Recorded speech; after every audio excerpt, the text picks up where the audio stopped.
Hello, my name is Deb Key, and I'm here to tell you the story of Job. I'm going to read from a book that a friend of mine has written, and it's from the Bible story, but the Bible story is really long. This book is a lot shorter, and I hope you like the story. This is called The Book of Cowboy Job. Job is in the Old Testament. He has a book all of his own. Away out east in the land of Uz lived a cowpoke named Job. A fine feller he was. Job was charitable, friendly, kind, just, and upright. He petitioned his Maker both morning and night. He held a fine spread, thick with cattle and kin, livestock in the thousands, and young'uns he'd 10. Job owed his good fortune. His deck had been stacked for him by the big boss. He was Job's benefactor. There's Job. Looks like a cowboy, right? Job's big boss was bragging on his trusty hand that he'd set up quite nicely with cattle and land. When into the parley bulged old Twisty Nick, with a contrary view and a slight bone to pick. I think that's probably Twisty Nick, you think?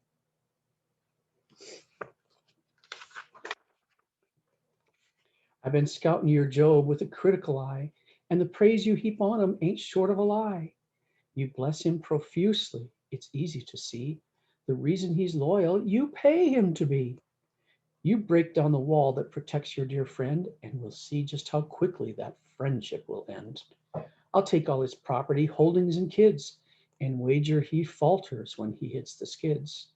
You're on, roared the big boss. I'll give you free rein to fill Job's existence with sorrow and pain. You test him with trouble and turmoil and strife. That bet spelled the end of Job's trouble-free life. Uh-oh. Think things are going to go badly.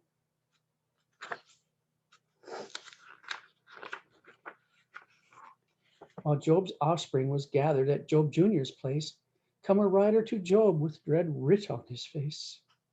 Desperadoes had come on a murderous raid and dispatched all the hands with the edge of a blade. There they are, those desperadoes are wanted.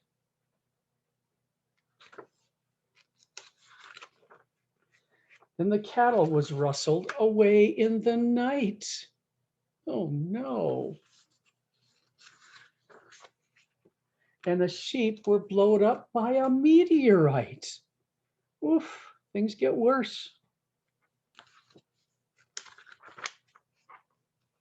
In rode another, used up as could be, claiming he was the last man still breathing to see a monstrous cyclone come out of the east, dropped the house on Job's kids as they sat down to feast. Oofta. The wont in these parts when folks got some bad news was to tear up their duds and start singing the blues. So Job tore his trousers. He's feeling so sad. Then he ripped up his shirt. 'Twas a new gingham plaid.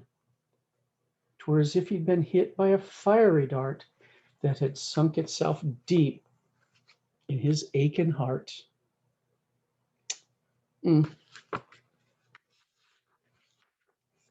Job shaved all the hair from the top of his head and started in praying, and here's what he said. I come into this world with nary a stitch. I reckon the big boss is who made me rich. If he's seeing fit to snatch it all away, I tell you right now, I'll go out the same way. Job held strong in the face of his loss, stayed faithful and true, won the bet for the boss. Doesn't look very happy, poor Job. Said Nick to the boss, sure he's had some tough breaks, but I reckon he'll fold if we raise the stakes. To save his own skin, any man will give all. You threaten that skin, his allegiance will fall. I'll call that there bet, the big boss did reply. You torment his flesh, but just don't let him die. Nick gave him sore boils from his head to his toe. Job scraped him and daubed him with salve, don't you know? There he is with his salve, taking care of his boils. Oofta.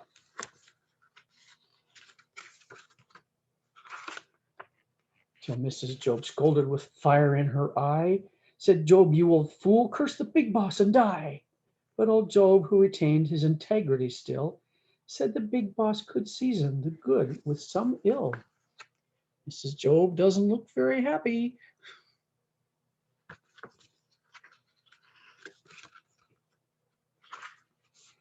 When it seemed Job was down to his very last chip, then his three best compadres set out on a trip to offer him sympathy, comfort, and mourn with their friend who was miserable, broken, and forlorn. And when they found Job looking sickly and blue, they commenced into tearing their favorite shirts too. They sat down with Job. No one ventured to speak, just sat there in silence for nigh on a week. But when in the end their dread silence they ended, you never heard three folks so dad blamed long-winded. With Job acting audience and them as his captors, they went on for, by some counts, for 28 chapters. They flapped and they jawed, and to shorten the story, their comfort assumed a tone accusatory. Them fellers told Job it was their firm belief that he must have done something to earn all that grief. Yeah, they're blaming Job for what happened, aren't they?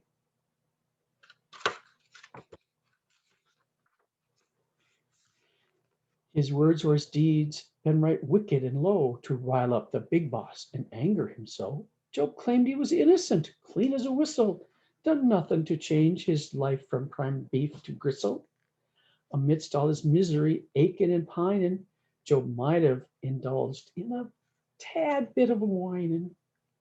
Well, maybe the big boss ain't dealing me squarely, or mistook my actions, or judged me unfairly. The big boss blew in on his trusty Mount Cyclone. He'd heard all their words, it was his turn to jawbone.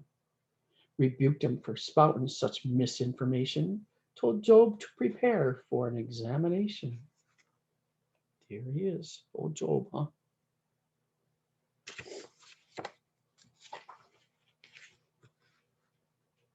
He asked Job some questions designed to reveal the big boss's omnipotence was the real deal. Can you number the stars that shine in the night, or tell where the sunshine hides when darkness is night? Could you hook a great whale with a thorn on a string, haul it into your boat, and convince it to sing? Consider the strength of the great pachyderm. It can drink a whole river. His muscles is firm. Uh, there's the whale. And there's that pachyderm, huh? You think these here monsters deserve some ovations? Then please recollect they are my creations. Where were you when I brought them all into being? With a word and a glance, I sent chaos to fleeing. The boss illustrated till Job understood the things which befell him were for his own good. Said Job, you're almighty and all knowing too. There's nothing goes on that don't get back to you. I'm sorry for moaning when put to the test. It's obvious now that what you say is best. When Job had repented and prayed for his friends, the boss commenced blessing him over again. Job's kin came to see him and commiserate, brought money and gifts, shared a fine supper plate. Boss doubled his cattle, 13,000 times two, hours as reward for the suffering Job had been through. Then he gave Job new young'uns, girls 3 and boys 7. He still had the first batch waiting in heaven. Job's daughters was purty, a fine thing to see, and Job set 'em up. They was flush as could be. Then Job's young'uns had young'uns, and they had some too, till his offspring became a most prodigious crew. Wow. Job lived a long life full of laughter and joy, till he's all full of days, a right ancient cowboy. And he had no more trouble with old Twisty Nick till they put Job to bed with a shovel and pick. There's old Job. He had quite a few candles there. Like steel, he'd been tempered, like gold been refined. His character tested, his depths they'd been mined. So when you've sore trials and think you might fold, it might be the boss turning you into gold.